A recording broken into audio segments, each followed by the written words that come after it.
Hello, up one on to it. Now, before this video properly begins, I just want to let a few things loose for starters.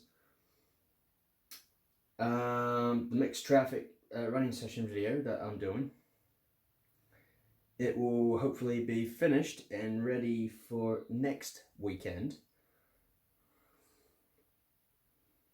As to the Q&A video that I'm currently awaiting questions for, I've already gotten a good number as there is, but it's good to have a wide range of questions to answer, otherwise it's going to be one short video.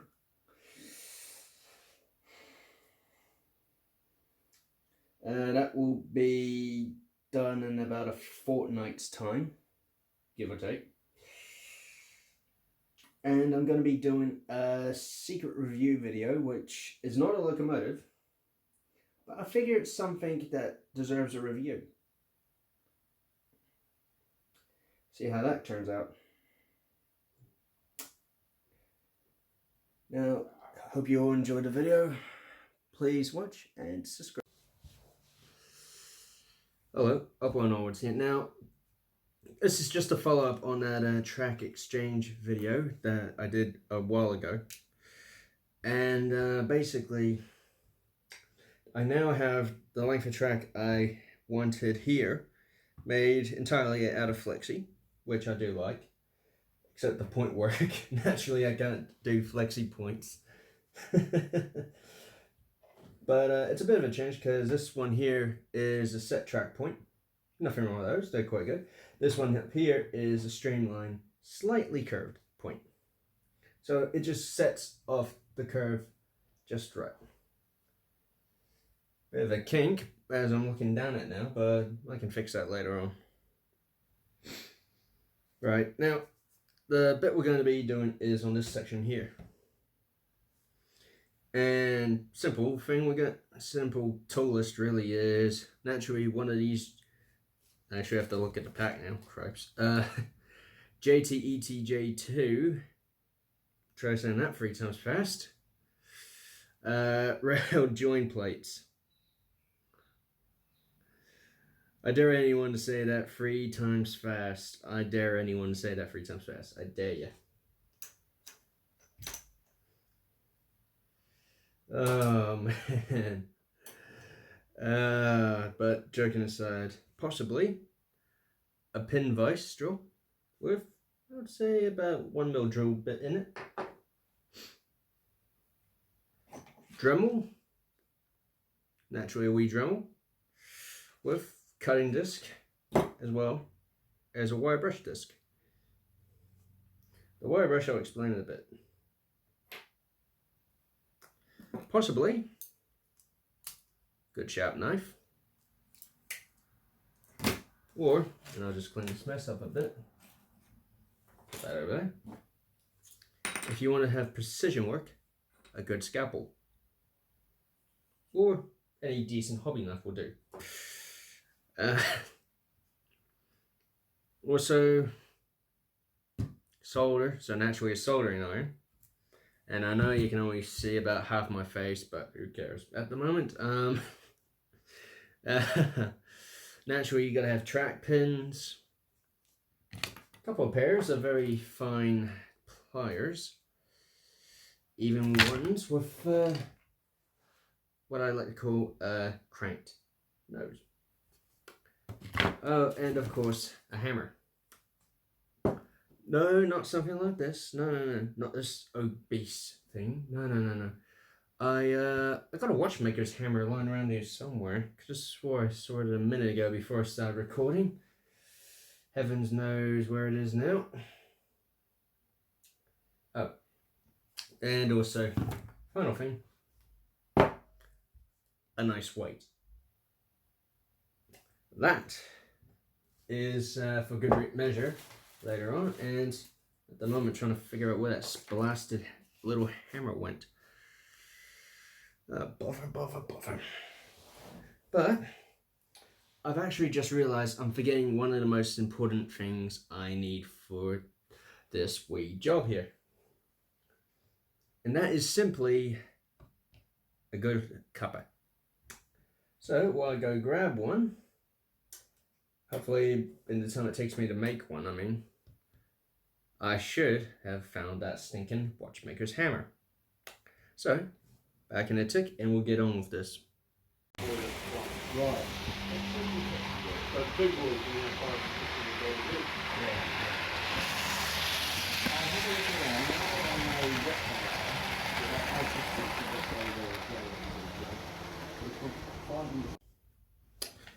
Okay, in the time it took me to make a cupper, I was able to find the watchmaker's hammer.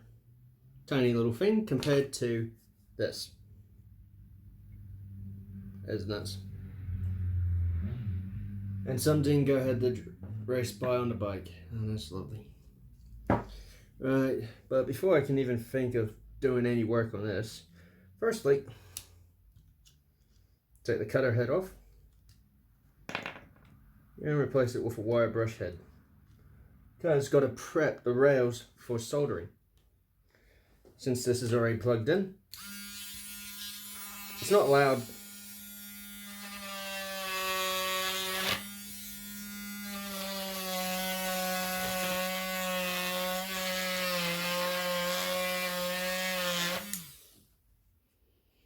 Hard to tell if it's clean or not from that side, but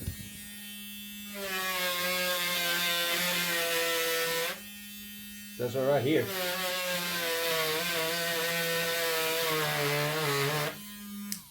Ow. A reminder to some, if you're doing this, wear goggles or a face mask in some cases.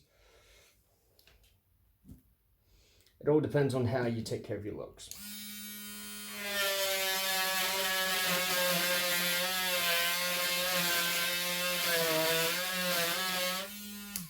And again, I wish I went for the face mask option.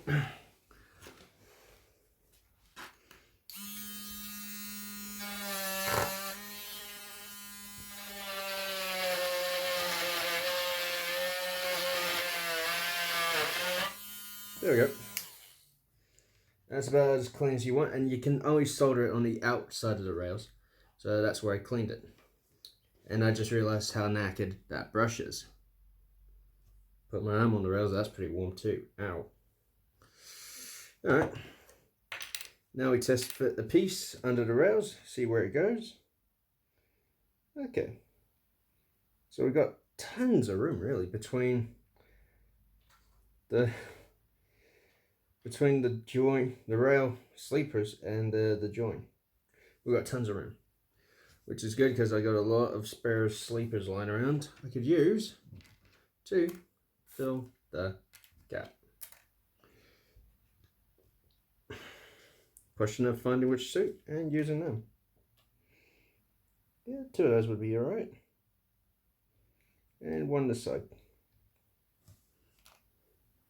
Alright, now that I actually have something worked out, which is sleeper spacing, which I don't really like doing, because I find it quite a boring subject, really. But yeah, there we go. But, gotta make sure the dang things are in place.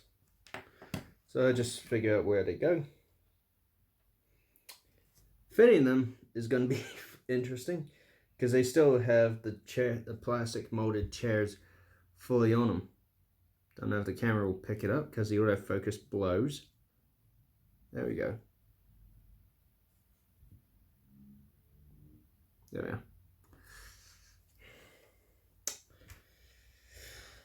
But yeah, means before putting the sleepers in place, I gotta trim the chairs.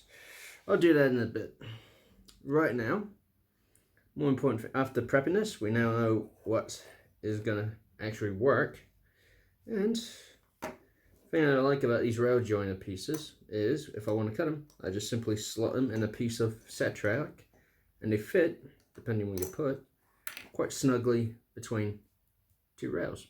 So you got yourself a cutting jig. A nice wee cutter jig. Nice. And I've actually, while we're on the subject of the rail joiners, instead of cutting them along the wee line you see here, instead just cut the ends off here, chuck this middle section away, and this is with a section of 009 rail. Yeah, they work just as well, really. And if I bring it up close for the camera, man, come on, you lousy autofocus. There we go. See, the rails are cut. Still looks good. Chuck that away because we don't need it at the moment. Now, this is actually a true bit I actually found out earlier on. This Dremel is, even though it's a real good brand, is not powerful enough for rail cutting. I mean, trimming off the odd bad bit of rail, yes, but not full on track cut like this. No. For that, and even for cutting this, I need something a bit more robust. So,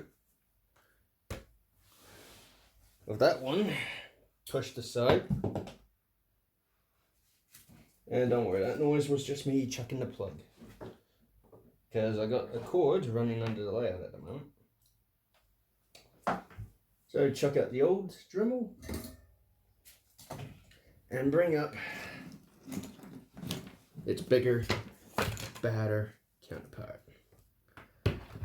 It's literally about 2 times the size, and it's got this wee little cord, extension cord piece, so it means I can actually get nice straight cuts. Just all speed too, so that's always a bonus. Okay, I think for this bit I may have to sort of hyperlapse it because that kills sound, and this is going to be very loud. So yeah, this is going to be hyperlapsed somewhat.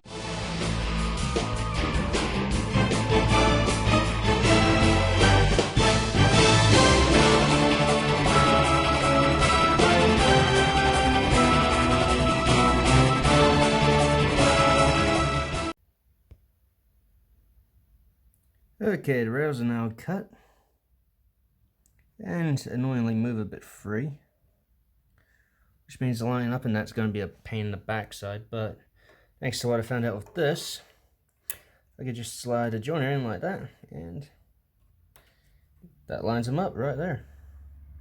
Cool. Now for the annoying bit is that I got to do is I got to cut one of these in half. So it ends up something like that. Now that's not too bad. It's just going to be a bit fiddly, to say the least. But it's alright. Progress has to be made. So let's just simply, and I do say this in a full encouraging way, carry on.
Alright, that's the majority of the annoying work done, but still got a fair bit to go, such as the soldering, for instance. And Yeah. Making sure the track's aligned still. Which sucks. Really? But oh well.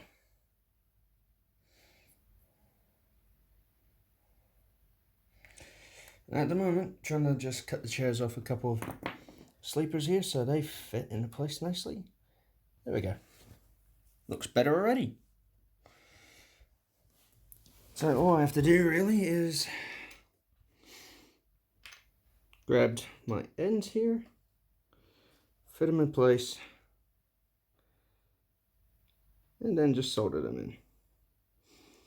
Yeah, a bit of adjustment work has to be done, but take and give really. And by that I mean I accidentally pinned the stupid sleeper in the wrong spot. Whoops.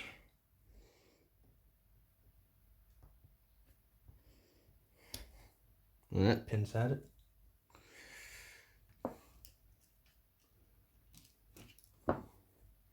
Now these pins I'm using here to hold the sleeper in place, they're actually by Pico.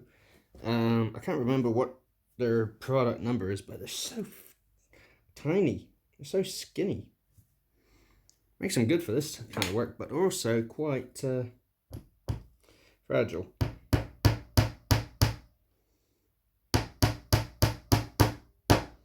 There, that's it.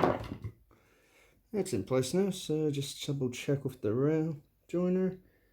That's good. That is good. Good. Before I even pin this side, better check it with the plate. Okay, I got a bit of plastic molding the trim still, but oh well. Trial and error, you know all that.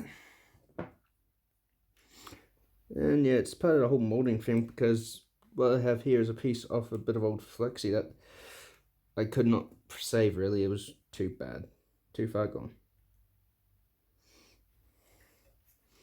So just trim those bit of moldings out. Looks like a nice simple two-piece. Whoops. And I dropped it into the hereafter. Here we go. So just put her in, try and space it roughly right. Try and at least space it so this looks good. Yeah, I like the looks of that. I like the look of that quite nicely. Now, this is a bit of an annoying subject for me, but oh well. I have recently set up questions saying I'm doing a Q&A.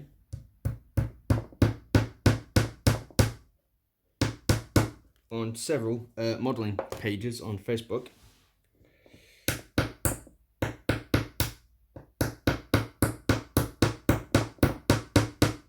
There we go. A lot of which are actually quite good questions that actually have me thinking. A handful of which just make me laugh because I think they're completely ridiculous.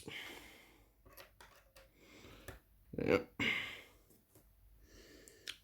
Oh boy.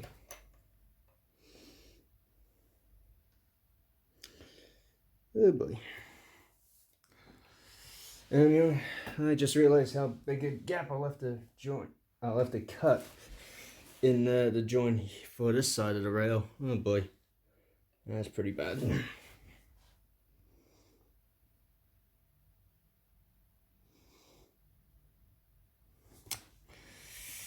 Oh jeez. This is gonna blow. The only good thing I can see in doing this is the fact that the joiners will actually hold the rails down.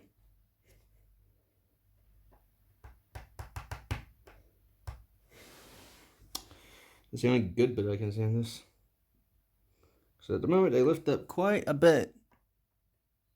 Not sure if you can see it on camera, but there's an annoying amount of spring. I mean, that noise alone says it all. It should be more solid like that.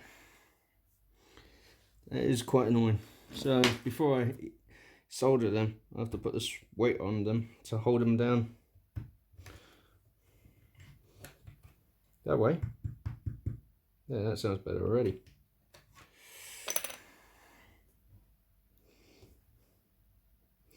But yeah, the biggest issue for this point is making sure the track gauge is good.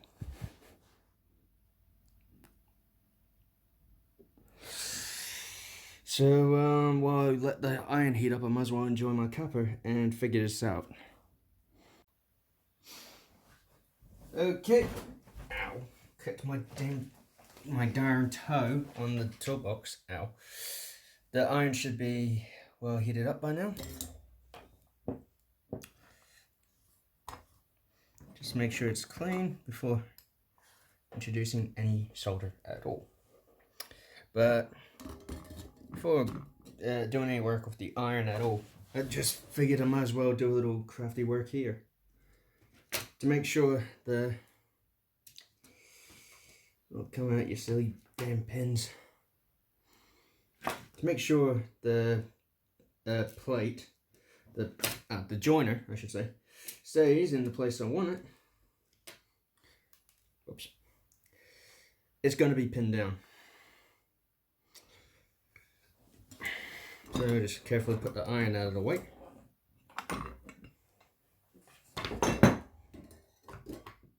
And hopefully I don't get burnt from it. Because otherwise then I really would have to be careful about any future videos from YouTube.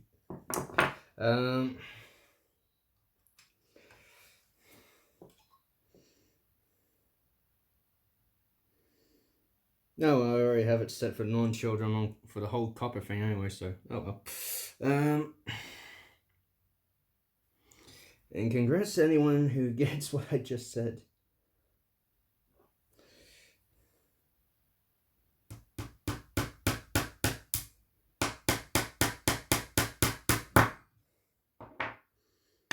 Okay, that's one. Now I'm not hammering these pins in home. Because home or hole, I can't. It's such an annoying deposition, really.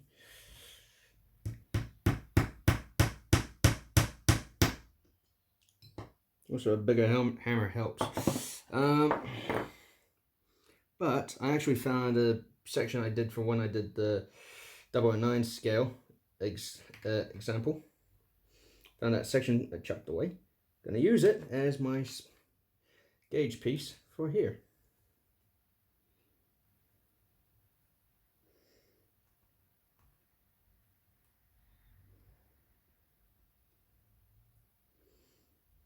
Okay, let's now see how it is and see that there's a pin loose. So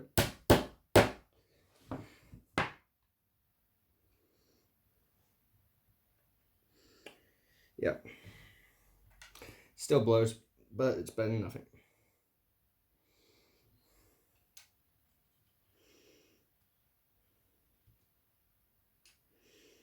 And I actually had a bit of a laugh with, because I just remembered something really funny. I actually had a bit of a laugh with Stu of Valley Brook, V2, to be specific. How he tried, failed badly, to stick me with a hashtag.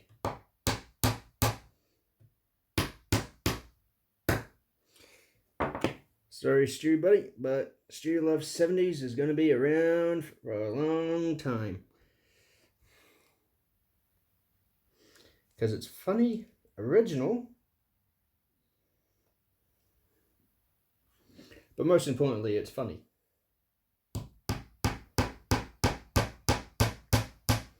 Nice try, buddy. Okay, those are pinned into place, which will make soldering the right pain, but maybe I can fix that. I may actually have to nail these in whole.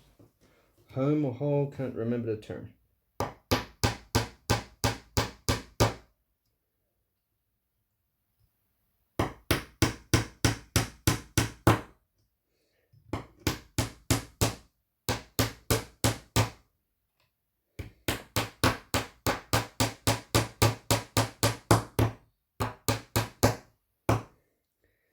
If I end up paying my fingers, I wouldn't be surprised.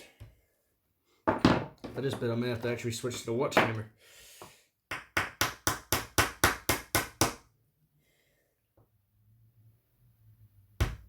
No, that works. That didn't.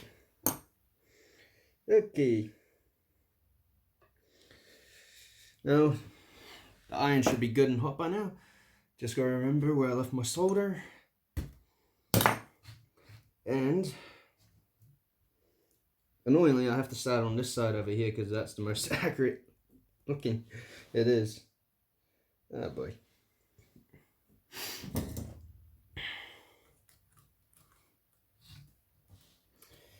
Ooh, that iron is pretty darn hot. So just let the around the plate take the heat first. Then I introduce the iron. Now, for some reason, people dab it when they do soldering. I don't.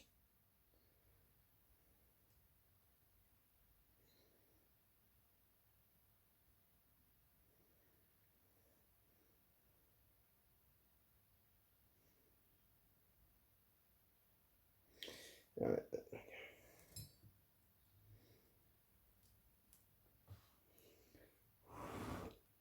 Now, this is flux core solder I'm using. Let that solidify. Okay.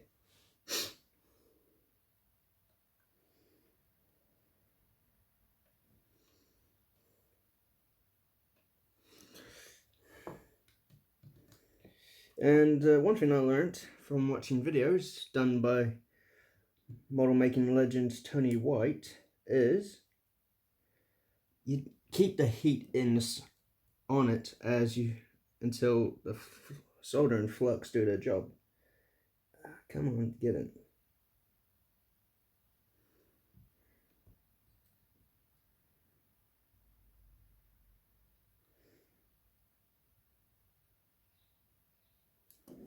There we go. Now let that solidify.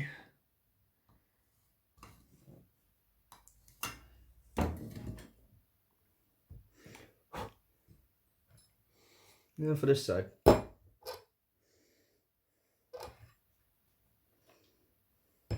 Oh boy. This is going to be interesting. Ow.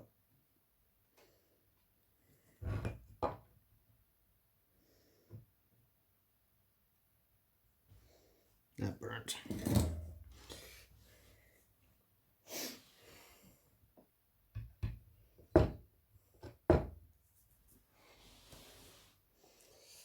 Ah boy. That's not a friendly view.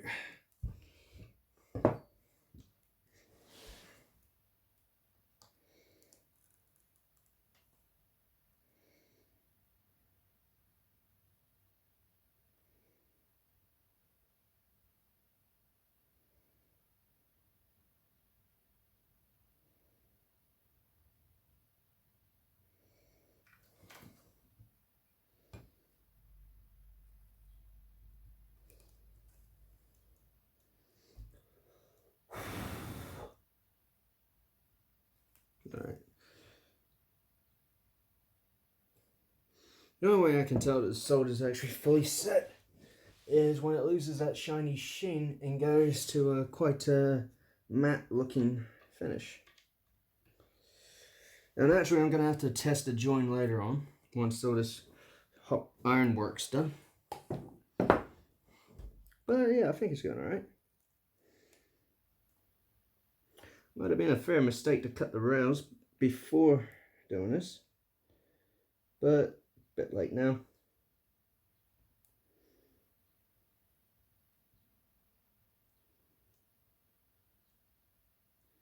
Let solder do its work.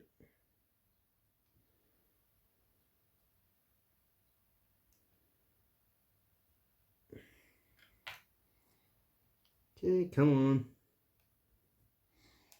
Where's that weight? There we go.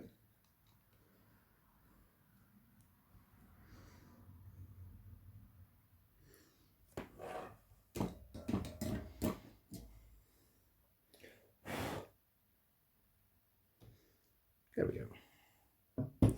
Now, with the rails still hot, it would be stupid to use something like this with plastic wheels. They would melt instantly. Really would be stupid. So, I just simply got to grab something that has metal wheels. Luckily, I have such a thing, annoyingly, on the other side of the layout, so means you have to see my trousers. Here we go. One of my earliest projects, a carriage.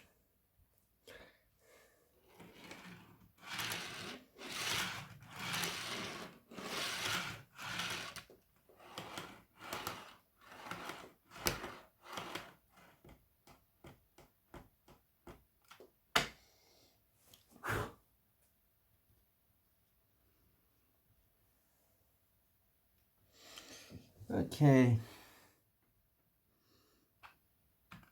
It's not exact, but